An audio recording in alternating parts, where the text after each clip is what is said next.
Storyful and ONA Vice President Mandy Jenkins.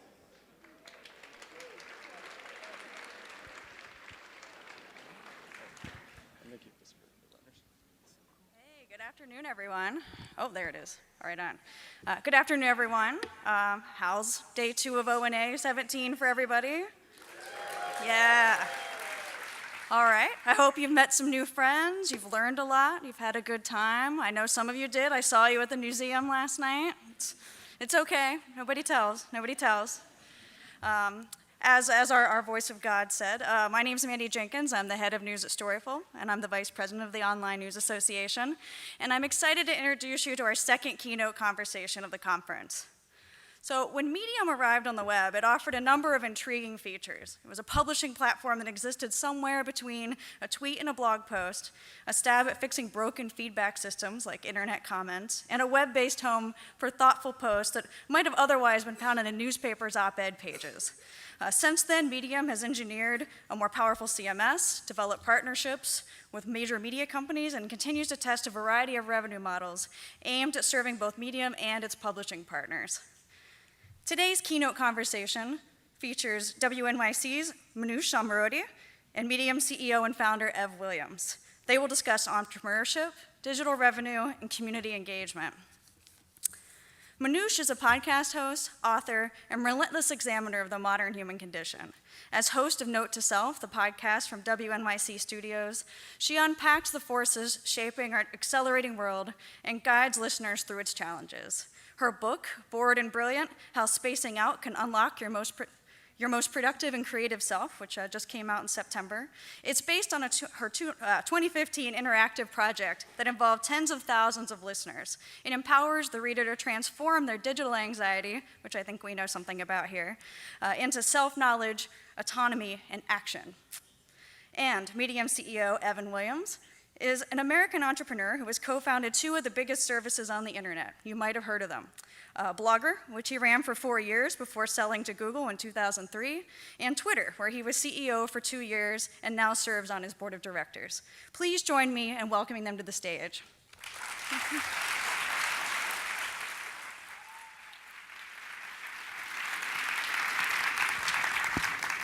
Hey, everybody. Holy shit, 3,000 people at ONA this year. That's amazing. 50% more than the last time I did an ONA, which was just 2 years ago. That's crazy. So, Ev, I feel like I want to do a little data research to start, just so we know what's going on here with our audience. How many of you have ever posted or published something on Medium? Great. Awesome. How many wow, that's like almost everyone. How many of you, read something on Medium? Okay, but key thing, keep your hand up if you are now a subscriber. Okay, so we're going to test this out next year, right? All right. When we come back to see the difference. I can't tell you how thrilled I was when ONA invited me to talk to Ev, because I really feel like you are at the sort of crossroads of everything that I am trying to figure out with my audience, which is how do we rethink the attention economy? How do we make it so that information makes our lives better, improves our communities, and makes us actually smarter instead of sort of dictating our lives right now and being a taskmaster, as it will. So I've been confronting some of that with my audience. But let's just start. This last year, changes. I even heard someone refer to Medium as Medium 3.0. Tell us what's been going on, what's staying the same, but what is changing? Sure. The big thing that we decided at the beginning of this year was that the fundamental model that we needed to fuel and fund content creation needed to change. And let me map that back to why we created Medium in the first place.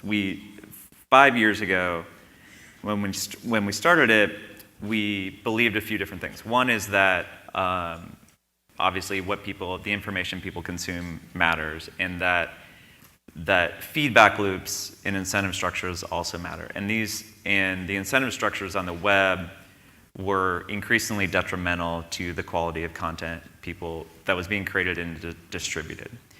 And our theory was we could build a platform that that aggregated a lot of content and a lot of attention. We could build feedback mechanisms that helped good, thoughtful things reach the right audience, no matter who they were from.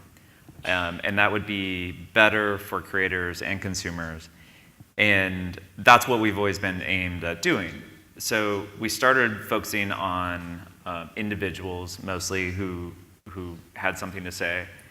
And with the proposition that we could offer a better platform for most people than creating your blog out there on the web. What I said a lot in the first year of Medium was, I believe the number of people who have something worthwhile to say and the desire to say it is an order of magnitude greater than those who will be motivated to go create a blog and do that on a regular basis. So let's create a place that actually taps those minds and those stories and gets them out onto the internet. And so it wasn't about professionals, but it was about creating a new platform for that segment. And then with the idea that that would help build the critical mass to build a better and better platform for people who are more serious, including professionals who needed paid, whether they're established or up and coming. And so that's what we started focusing on last year. And we started working with publishers, professional publishers who both started on Medium and who were on the web and wanted to move to Medium. And of course, that's when we really had to look at how that content gets paid for. And our theory was, because we already had brands publishing on the platform as well, and there was quite a bit of money going into sponsored content and native advertising, that we could create some synergy by this all being on the same platform, and essentially brands would fund this creation. And that seemed viable, but the more we looked into it, the more I was concerned, and my leadership team was concerned, that it wasn't actually going to end up serving the end goal that we wanted to, because for two reasons. One is the economics just didn't work. Ultimately, it wasn't, as I'm sure everybody in this room knows, it's economically the money it's a form of advertising still, and though we thought we had a cleaner user experience and better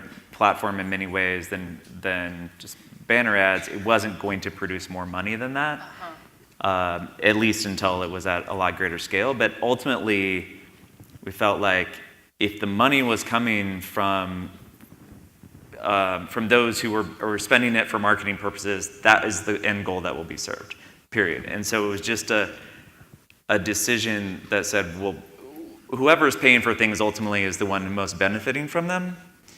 And is there a way to say, if we want to benefit consumers, the end user, society more generally, if that's our goal, rather than benefiting companies that buy marketing, not that there's anything wrong with them, that's just not that just wasn't our goal, then that's who we need to get the money from, meaning the individuals, the end users. And then we started saying, well, is that really possible? Is that viable? What's that going to look like? And we came convinced that it was possible. And in fact, it was a much more attractive business to build.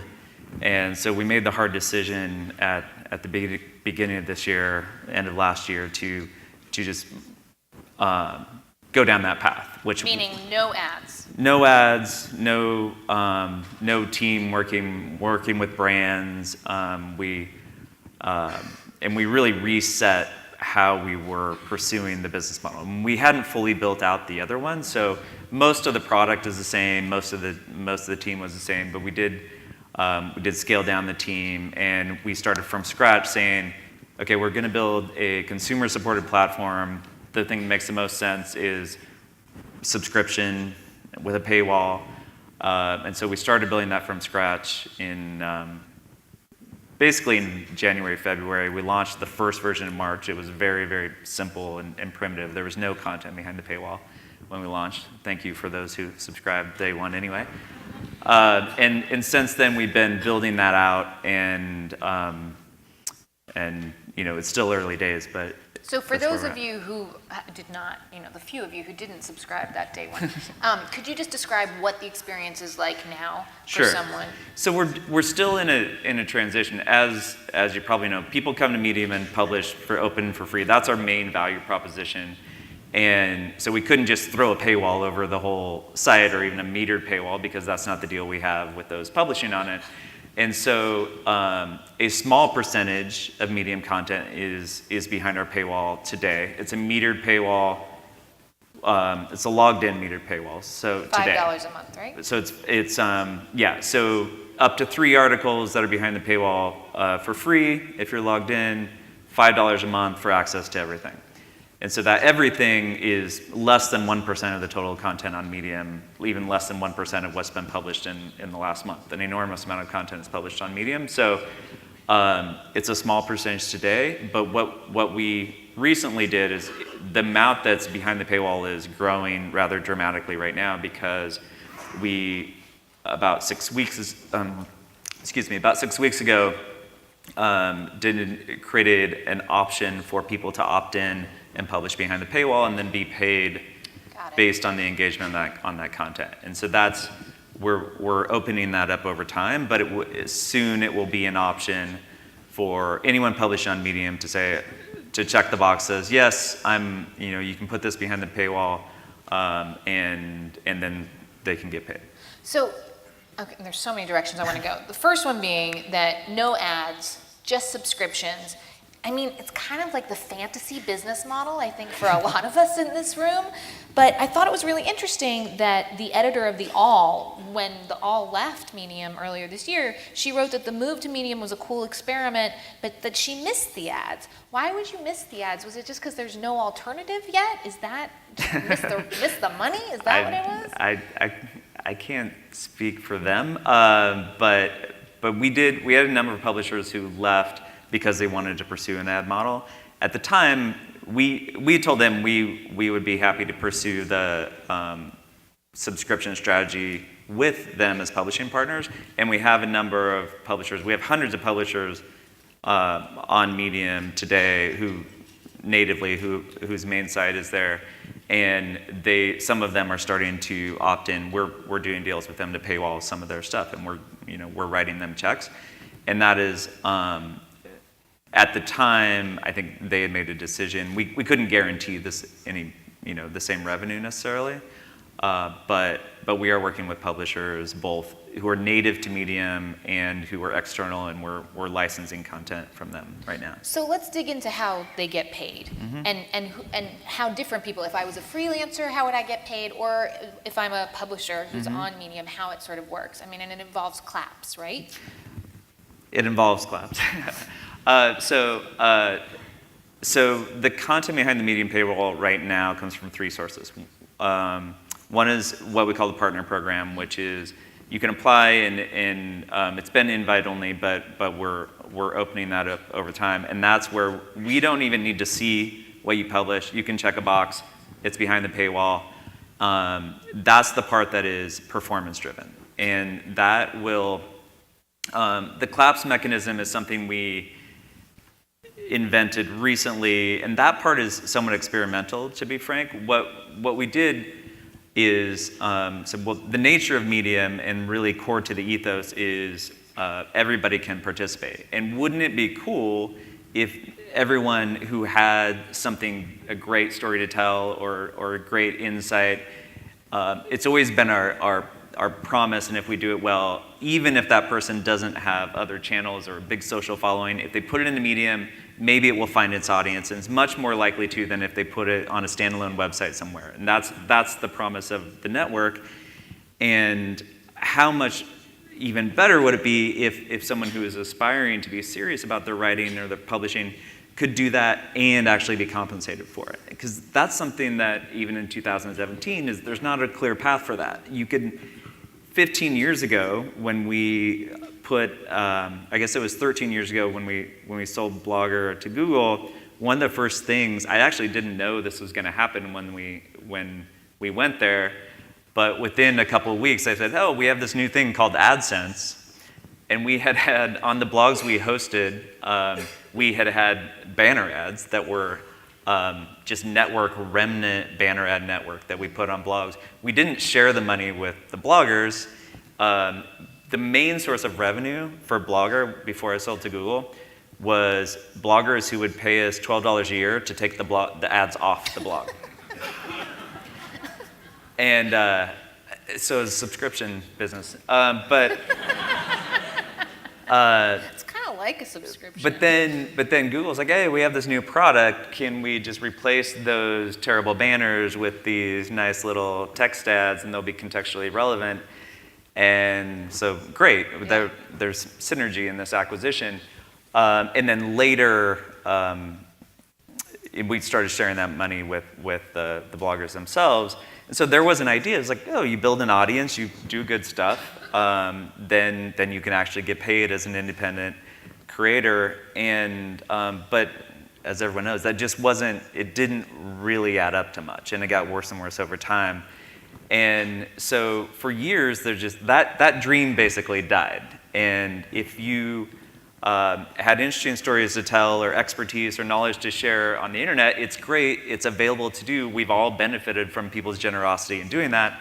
But there wasn't really a path. The path was do that well enough, you get a job somewhere, or maybe you'll get a book deal. And that was success, and there was nothing in between. Right. And so what I'm excited about now is we can actually create this in between. It's not going to work for everybody. It'll take a lot of work. You'll have to do really great stuff. But I think we can actually pay people meaningfully because it's not ad-based. And we're working very hard to help the good stuff get rewarded. Can you give us an example of somebody on there right now who is really like, this is a good fit for them? The way that you are envisioning, the way that they get paid, the type of content that they're creating resonates with the type of people who are going to Medium right now. It's just, yeah, that. Thanks for putting me on the spot Sorry. on that one. We can come back to it. Well, let me finish what I was saying before, because right now it's the people who are doing the best are people who have been on Medium for a while and who have opted in the program because they've already built a following on Medium. And so I expect them to still be there, but then a whole new crop of people who are coming in because there's this new opportunity, or people who have casually published on Medium and now seeing, oh, here's a place where I could do more serious work as well.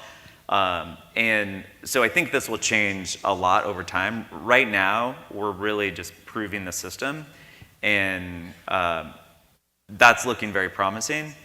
Let me round out what our offering is. That's the big idea, that this open platform, and really, but to complement that, we are also doing deals directly with writers and with publishers where we're paying for content. We're exclusive license. We're also doing non-exclusive licenses with publishers in order to, where we're curating a few articles a week from The Economist, New York Times, Financial Times, New York Magazine, Bloomberg, et cetera, in order to, and that's all behind our paywall as well. Sometimes it's on their site for free, sometimes it's not, but it's part of the package you get in an ad-free, personalized environment on Medium. And so the idea is to make it really this phenomenal value proposition for readers, and that's where I think I'm very optimistic people will pay for content. I think what's going to be hard is when everything has a paywall and subscription. I think it's going to be hard for people to decide what they're paying for and what they're not. So we're trying to create something extremely valuable because it's a bundle of great stuff, and then within that everyone's consuming different segments of it, and we're routing the money appropriately for that. So sort of the Spotification, if you will. It's not. Yeah, I mean, there's very similar premise. Yeah. You and I were talking earlier about like how do you define what good quote unquote content is. Like so far right now with the attention economy, that basically says like if you yell loud enough and you get enough like if you inspire outrage and you get clicks, that's where the money is. Okay, mm-hmm. Then. Well, that kind of sucks. We've seen that mm-hmm. hasn't really worked. Let's take it down a notch. Okay, no, it's successful if somebody reads something and it inspires them to the point that they share it. They're engaged. That mm-hmm. word that we're just using all the time. That engagement, that's success. We can make money off of that. And then, but you and I were talking, and you were saying, and I thought this example was really funny. You were like, yeah, we had this series about divorce that did really, really well. And I was like, okay, so if my profile on Medium says that I shared a lot of divorce articles, and my husband is like, what up with that? You know, success can be something that is not shared. Mm-hmm. Success can be something that is a very personal thing to the reader or viewer or listener or whatever it is. How do we get to the point where we are able to, can that even be measured? Can it be measured? Right. And there's always those examples about something embarrassing or something you don't want to share, but there's even sharing is something older. One of the core ideas we had when we started Medium that we talked about a lot was what drives distribution. What we've created with the web is a newest on top. That's basically how we organize things on the web. Right. We newest on top, and then as velocity has increased, then things have a shorter and shorter shelf life. And as a reader, consumer, it seems obvious that out of all the things you could possibly spend time on, the chance that the most valuable thing you could read have been published in the last day or in the last 10 minutes is very slim. So we always wanted to take an approach where we say time is a factor, but relevance is a more important factor. Something can be old and still very relevant. And so we always wanted to design our distribution system so it wasn't as focused on time as lots of others. And but that I bring that up as just another element because older things, people can really value them, but then they feel embarrassed about sharing them. So going back to sharing. So there's all these things that where sharing is not the right measure of value. And it's valuable for the outlet, of course, it's driving more people there. But so what we were thinking about when we've always been looking at different metrics, and we were big proponents of measuring time spent on articles, and because we thought, as opposed to page views, clearly if people spend 5 minutes in your reader stats on Medium, you've probably seen there's you don't get time spent, but you get read ratio, i.e., did someone more or less make it to the bottom of the page? Mm-hmm. There's a few more factors, like did they do it, in a not too quickly. But so we've tried to reflect meaningful metrics back both to the system to decide what to promote, as well as to creators. And then when we started thinking about this program, where we say, okay, we need these meaningful metrics, and not just to know what deserves attention, but to actually give money. Yeah. Then we decided we didn't quite know. We couldn't measure it based on the data we had, and especially when the incentive would be substantially increased to game the system. And so it's one thing to say length is it's a good proxy for value. It's not value itself, it's really cost, so that's why it's a good proxy. But if we're actually paying out based on length only, then it's very clear that we'd be paying more for long things. Right. Long isn't actually more valuable. Conciseness is actually great, and things of similar length can be very different in value. So it wasn't, and that's even without the gaming. Once it was gamed, then you have, there'd be tricks to keep people on a page longer. So we thought, well, what's the best possible, what version to know if something's valuable? And it would be to ask the reader, how valuable was that? And if you could do that in a way that was low friction and low cognitive load, then that would actually be ideal. And what we had was the recommend, which is our version of a like, but because it was binary, you don't really get this. That's more like, good or not. Yes. And so what we needed was a variable like, if you will. And that's all the claps is. It's a way to say, meh, or awesome, or just and the metaphor is obviously hopefully something people are used to and naturally doing. It's not like a rating system. It kind of is, but is it is this a 3-star or a 4-star? We didn't want to have people have to think about it too much. So that was the idea. How can we kind of capture the feeling of appreciation or value that people are feeling for a piece and use that as one of the pieces of data that we're looking at, and does that really capture value? As well as being explicit to the subscribers that is an important signal. So if you know that you're paying for things and you have agency as to what you want to give positive feedback to, and really that translates to money, this is how you do that. That was an important part of it as well. So that's why we created the claps. We don't only look at the claps, just to be clear. We are learning over time. We're looking every week when we calculate the payouts. Here's all the data we have about it. Do we feel that we have the right measure? I'm sure we'll look at more factors over time. In some ways, I think it's kind of like Google search quality, where there was one big idea in the beginning, which was PageRank, but they learned over time that wasn't the only measure that mattered. And it depends on lots of different things. So I've been on book tour going around the country, and the question I've consistently been getting at the end of it, I've sort of explaining, yes, the book is about boredom, but it's more about the attention economy and how we reclaim some of our humanity from some of the things that we're reading. And I always get that, the hand up at the end, well, what can I do? What can I do right now? And one of the first things I say is pay for the stuff that you value, that you are reading, that is, that you're learning from. And there's a nod, but I don't know how many of those people actually go and do that.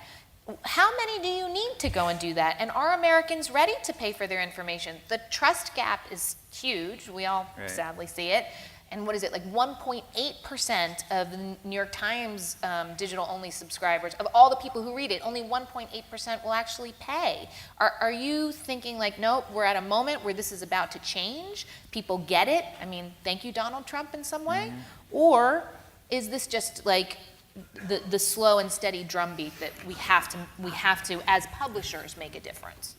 I'm optimistic, and because of a variety of reasons. One is, if you look across basically every category of product or service in the world, media as well as non-media, there are higher end products that people pay more money for. And they weren't always there, but I mean, take Starbucks famously made people pay 3 times as much for coffee. Like, this was a commodity product until they came along and said, no, pay more money for this. There's a whole category of products where a discerning audience decides if there's something better available, they will pay for it.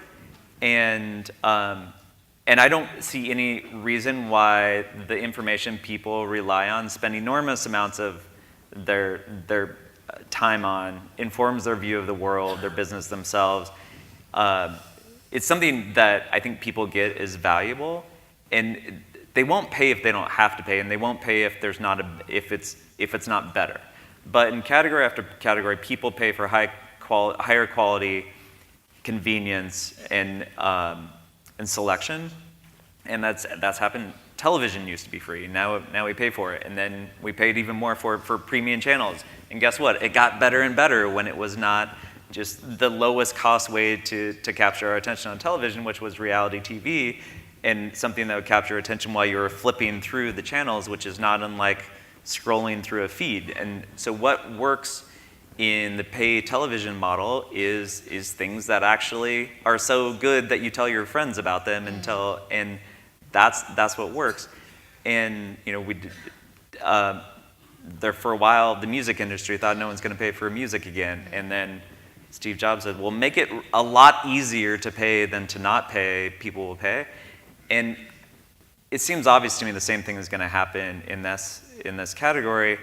Also because it has to. I mean, everyone's going to subscription, not because, oh, this is a cool idea, wouldn't this be fun? It's not sustainable, what we've been doing for 15 years, and because both there's pressure on ad rates, there's more supply, and programmatic and other forces are pushing the prices down, and everybody knows if you're selling attention, you're not selling content, you're selling a commodity. Content does not have to be a commodity. It can be differentiated, it can be great, you can be solving different needs. But if you're just selling attention, that is commodified because it's automated.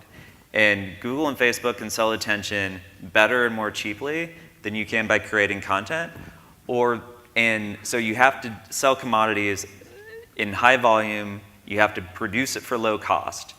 But if you're selling a product to people who appreciate it, you can have a high-end product, and you can sell it to those people, and that works time after time. So the good thing is everybody's reaching the same conclusion doing the same time. So there is certainly a consumer retraining that we have to do, as well as sort of correct a tragedy of the commons, which is if everyone else is giving it away, it's harder to pay. But that's partially why I'm optimistic, because it's gonna be less subsidized by and there's gonna be less options to get good stuff for free. There'll still be stuff for free, Yeah. but I think the pioneers are learning that it's working in many cases, and that's good for everybody. I mean, my theory is that things yes, the good stuff, but I'm seeing it with digital privacy, that finally in the last sort of year, people are starting to take it seriously, like paying for having a VPN, even knowing what a VPN is, those sorts of things. And maybe fake news is the way to get people to be like, ugh, how do I get the good stuff if I have to pay a little bit? That would be nice. Do you think that Google and Facebook, they've recently said that they're going to try and help drive people towards subscriptions for publishers? What's your take on that? It's hard for me to analyze exactly what will happen with them, but I'm generally optimistic for the same reason. I think they have so much power, and they have the power not only to distribute, but to lower friction. I think you don't think they're just placating us in some way? I think. Because boy, are they. Well, look, the subscription business doesn't really make a difference to their business, but I think they're smart. I think they're smart and self-preserving, and from the people that I know in those organizations, and I know lots of them, they genuinely care. They don't want to cause the downfall of society. Phew, right? Yeah, they don't. But and so and I think they're self-preserving. It's like, well, if people don't, Google's and the banner downstairs say we care about information and the quality of the web, and they've had a long track record of backing up that concern. So I think they get that, and I'm certain Facebook gets that as well. And if people stop trusting Facebook because they keep clicking on bad things, then that's terrible for Facebook. So, and they're smart. So whether or not you can be as cynical about their, even if they were completely focused on placating, I think it's still good that they're I don't know how real these solutions will be, but I think they're moving in the right direction. And it's all going to get people to pay more things for more stuff. So I've got 8 minutes until we're going to take your questions. So please start formulating them. There will be microphones going around. But meanwhile, I want to switch a little bit to talk more about where you see yourself as part of this whole discussion, right? There's the whole debate over, no, we're a platform, oh, we're a publisher, what sort of responsibility is there in terms of, what you do allow, what content you allow to be on Medium. If there's something inflammatory, will you say, no, this doesn't belong here? There's this dance going on about what role the technologists have in terms of making sure that the information we get is viable. Well, there's a few questions there. We always consider ourselves a platform. We've also been a publisher on our platform. I've always argued that those aren't necessarily mutually exclusive. In fact, basically every platform of every kind at scale, the creative platform is also an application provider or a content provider on the platform. And so any of our publishing efforts, and we're still involved in publishing efforts. We commission content sometimes, and we edit content because we want to. Our customers are paying subscriber, and we want to create great stuff for them, and we want to seed the paywall on the platform with really great stuff. So we will spend our own money, and we'll have a hand in that, and we'll also work with partners, and we'll also work with individuals and on for the organic stuff that's showing up, and all these are good because they create a better and better product. And so I don't think because from the consumer perspective, we're not a platform. Like they don't really care like really how it gets there. I think ultimately it's is there great stuff and is easy to find, and does it speak to my interests, and is it a great experience? That's what we focus on, and I think it can be very but there's no scenario in which we can do what we want to do without working with thousands of, like, there's going to be way more content from people who are not us than from us. So that's the way I think about that. And in terms of responsibility, I think that for platform providers in general, we don't take responsibility for everything on our system any more than, say, YouTube, or even like there's probably terrible music on Spotify, that comparison is apt, but if someone wants to listen to that, but if it's copyright violation, or if it's I'm sure they have rules, just like all platforms have rules. Different rules make sense for different platforms. We kick content off Medium all the time. Abuse is obviously a thing that you can't do on Spotify probably, but we have strong rules about abuse, and we've enforced those pretty consistently, and about spam. I think, and then we human curate a lot of stuff, and so we have, it's more about pulling stuff up that we want to be seen than it is about saying that, like, filtering out anything that is below a certain bar unless it breaks the rules. We have humans. We have humans, and the humans do an important job, and we help them with computers, and we help them with the other humans who are users of the platform. And but I think an open question for us, frankly, is, and I think this applies to a lot of the big platforms, it's a new question, is it's pretty clear to have rules around certain types of abusive content, whether it's attacking other users on the system, attacking groups, hate speech, etc. Not all platforms have the same rules. I think a whole different thing is rules or policies around information quality. And that's something that I don't think is it's a lot harder, obviously. And I think it's something that we're thinking about, but we haven't yet really enforced anything that says, for instance, if you're purporting something, opinion is fine, but if you are, claiming something and it's in the, tone of news or journalism, that it has to follow certain practices, or you can't spread conspiracy theories if you have no data to back them up, or something like that. Is that why word has been around that you've been hiring editors? Because we know how to do that, right? We know how to make sure that the stuff is. It's less. We are interested. We've always had an editorial part of Medium that's done various things, helping people come on the platform, influencers and VIPs, as well as commissioned writers. And we have a curation team that is part of that, and we're bulking that up a little bit, both for the curation and to work with both partners who are coming up through the system, as well as top-tier writers and publications that we are spending money on now. So we're bulking up that a little bit, but we're not dramatically changing the nature of it. Can I just ask, you've been through several iterations of Medium, lots of startups, what's your decision-making process? Are you just ruthlessly every day, that's working, that's not, goodbye, yes? What do you do? How do you decide? There's so many choices. It's a hard question to answer.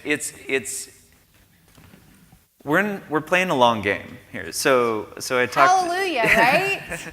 Thank you. I think.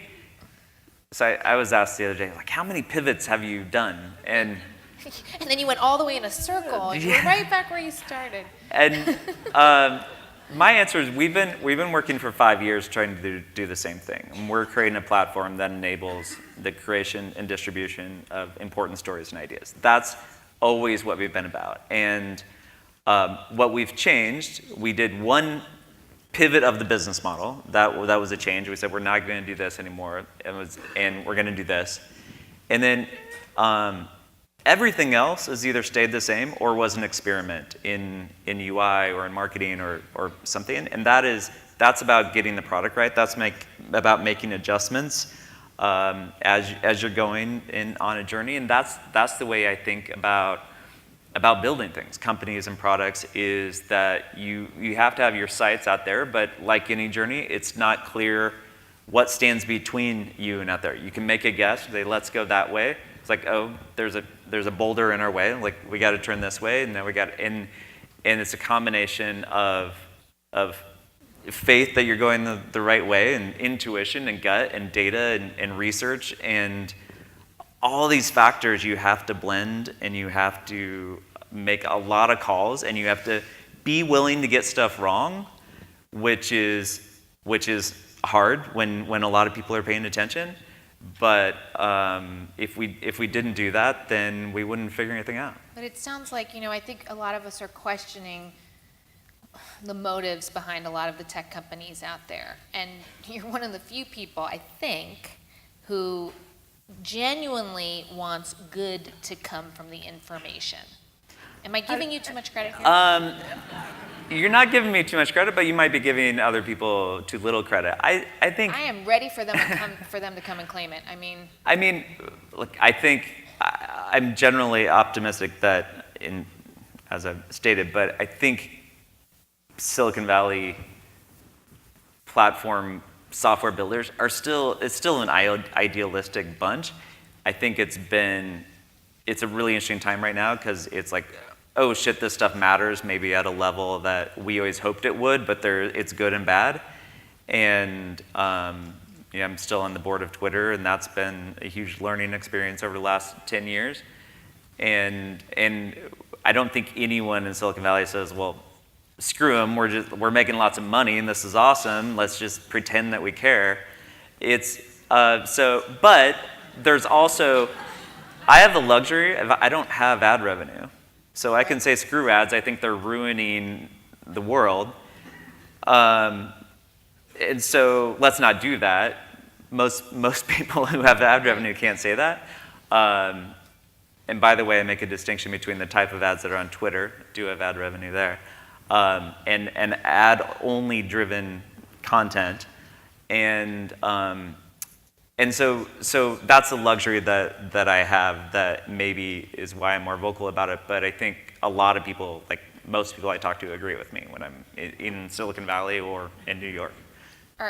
I want to ask you, Yeah. Are you advising Twitter as they get ready to go to Capitol Hill on November 1st and testify before the Foreign Intelligence Committee? They're much... feel it. Journalists, if I didn't Yeah, I ask, know. they wouldn't buy me a drink I after was this. wondering when the Twitter questions would I come. held off. I know, it's good. You also didn't hint at them during our preview.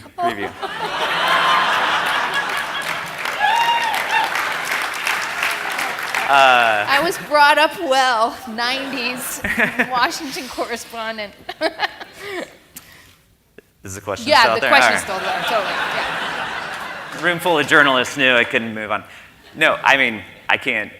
I'm not the best person to advise on that anyway. And as a board member, I can't really comment on any of that. Sorry, boring answer. Let's do questions. I think we have a mic, and we have our first question right there. If you have a question, please do leave your hand up while somebody is asking, because I think we have multiple mic runners, and we'll just get them back to back to back to back, so we don't waste any time. Please go ahead. Thank you, Manoush. Thank you, Ivan. Fascinating. Quickly start by questioning your claim that people will stop trusting Facebook if they click on terrible, bad things, because for them it's not bad thing. I don't know if you've seen the Facebook wall of certain political figure supporters, but it's bad things. But for them it's a reinforcement and a validation of their belief, and in a polarized environment we live in, it works. And my question is on the video debate in the communities. Are we going to a future toward video? Should we turn our articles into videos? The Facebook is big proponent. I think 80% they estimate that content will be videos. Are you factoring that in? Videos on Medium? Videos? Are you pivoting to video? How many of you are pivoting to? No, I'm just kidding. So the way we think about that is our mission is not about text or the written word, but we love the written word, and I think it's the best form for lots of ideas and stories. And so we want to be great at that. I think video, other than embedding them, is not something we're focused on. We did recently incorporate audio natively in the app, and so we have audio versions of a lot of stories. I think that's more of a compliment. Long term, we may think about video, but not super focused on it. Great. Next question. Yeah, I just wanted to ask a question around how you see platforms for paying content creators, such as Kickstarter and Patreon, which are starting to push into content creation, and how you see yourselves different to those, or you see them as parallel. I think they're quite an interesting approach to this. I'm a big fan of both Kickstarter and Patreon.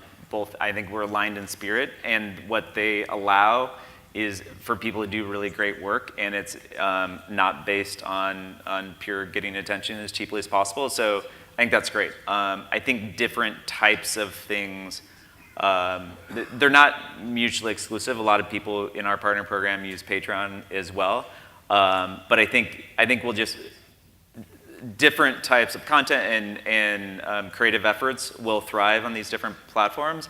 I think lots of models are going to work, and since we're very early, we can't describe exactly what makes more sense for a medium partner program versus Patreon or Kickstarter, but I think we'll know more about that soon. Cool. Yeah, go ahead. Hi, I am Lauren Bracey-Scheidt from NPR. As I'm hearing a lot about business models here at the conference, and we have a large segment of our cohort here who's thinking about how they shift their business models to focus on subscriber support and reader support. So that's one. We have the free model where your personal data gets wrapped up and sold. Who's left to think about the information needs of citizens who can't afford to pay? Great question. We've thought about that quite a bit, and my theory is there's going to be two things. One is there will be high quality content that is available for free for a long time. I think there'll be less, but lots of nonprofit journalism outfits that I'm sure there's plenty of people here represent. I think there's recognition that they are worth funding, and their missions will be supported.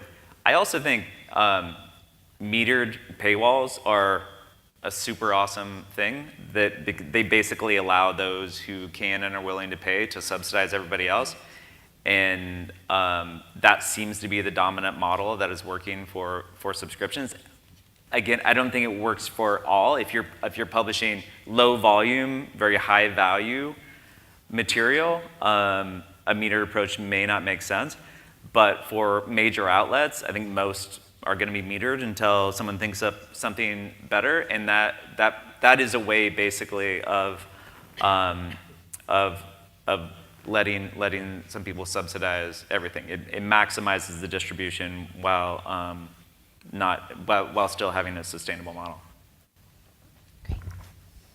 Well, this does build directly off of that. I'm the news director of a newspaper, for lack of a better term, in a community that, by old measures, we would have circulation under 50,000. The micro audience that we're reaching could never support the newsrooms that we've come to know over the years, the number of people needed to meet the needs of that community.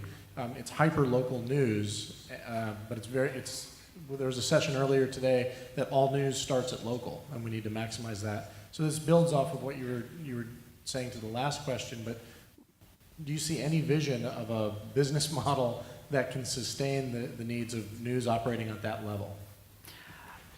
I'm not an expert on the businesses of local news. I think one element that hasn't probably gotten enough attention is how do we make how do we lower those costs while not lowering the quality? And if an ad-only model doesn't insist on lowering keeping the quality the same, but I think there are ways to say how do we tap into a community and and make it a lot more efficient in order to keep people well informed. That's a very hand-wavy, literally answer, but that is one thing that comes to mind. I also think that subscription, part of it is, are there not enough people to pay for the cost of that, or can you not convert enough of them to subscription? And I don't know the answer to that in your case. I think in many cases it will be possible to convert a lot of people if, for example, this is why I'm a proponent of our model in the bundled subscription, because I think it's going to be very hard to get someone to opt in for a subscription for a small thing, but if it's part of a bigger thing and a lot of that money from the local people gets routed to you, maybe that's more efficient and works. Be happy to talk about whether or not that works. Go ahead. Hi. Sorry. Hi. Weird guy from Europe here. So my question is basically in two parts. One part is there's a debate going on in Europe right now about intermediaries doing enough in the hate speech regulation department, and I want your take on that. And the other one is basically related, since you're also involved with Twitter. Can you comment on the lack of activity of Twitter in this department? So hate speech, harassment, not enough activities in the reporting of and sanctioning the bad stuff that's going on that platform. Thanks. I can't really comment too much on Twitter. I would say, as a general statement, and I've said this, my own personal opinion is that we can do way better on all these systems in regards to hate speech and abuse and antisocial behavior and misinformation and bots, and just looking at how a lot of these systems developed, I think we built them with a lot of optimism that the free flow of information is this wonderful thing, and I think it's important to not forget it is in so many cases, and we didn't build them with an expectations of all the downsides of that and the potential for abuse. And so we have a lot of catching up to do. We, as an industry or as technologists and builders of these platforms, and so I don't think anyone would say there's not work to be done.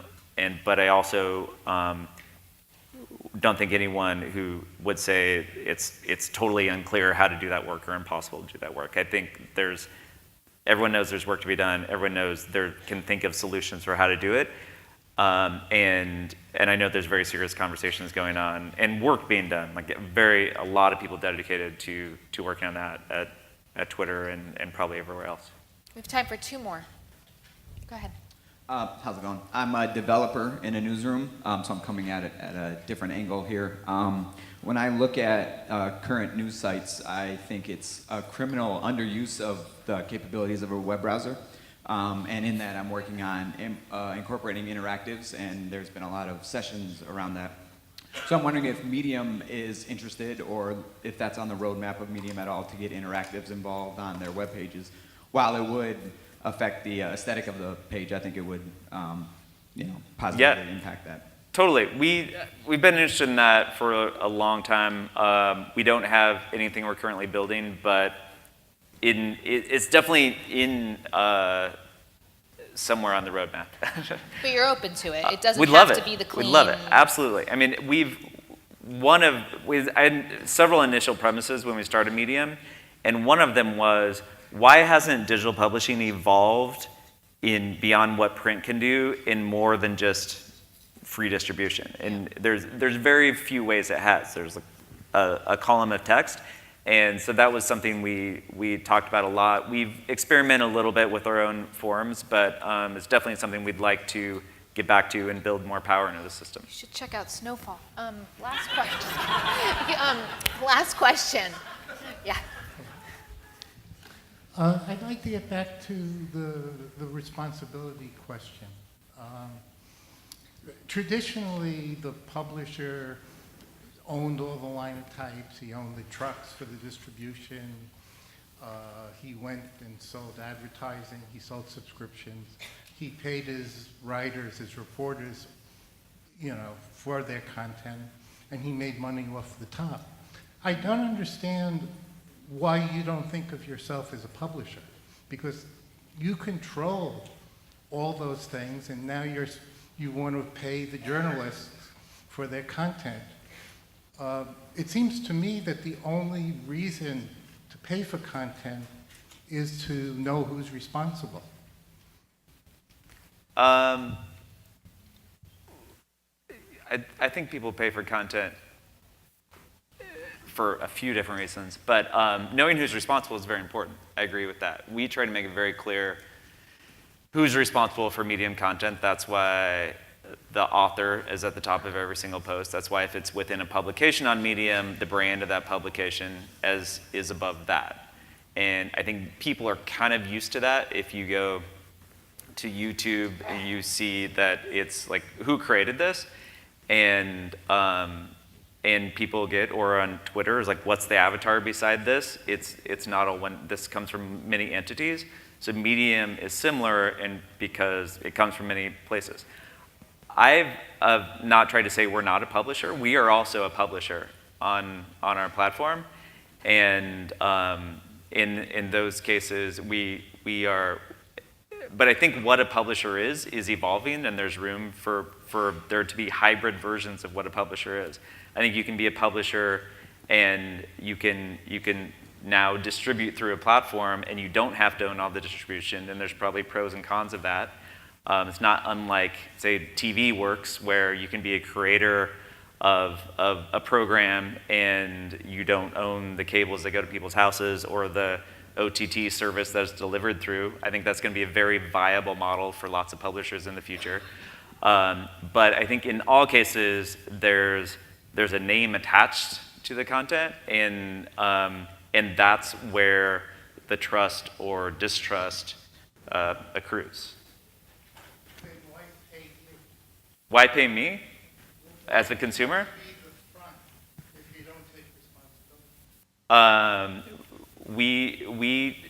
People pay us because they get access to a lot of great stuff, and it's convenient and it speaks to their interests. And we will try to be a trusted source of great stuff. I think people are sophisticated enough to know that there are different parties responsible ultimately for what's there, and that's a good value proposition for a lot of people. It's a debate that is going to continue. So I want to thank you, Ev, for being here to have it with us. Thank you. You sticking around, or are you running out of here? I'm around for a bit. It's okay. It's going to be around for a bit. I will be too if you want to come say hi. Thanks for having me, ONA. Thanks, Manoush. Yeah, it was fun. Thank you.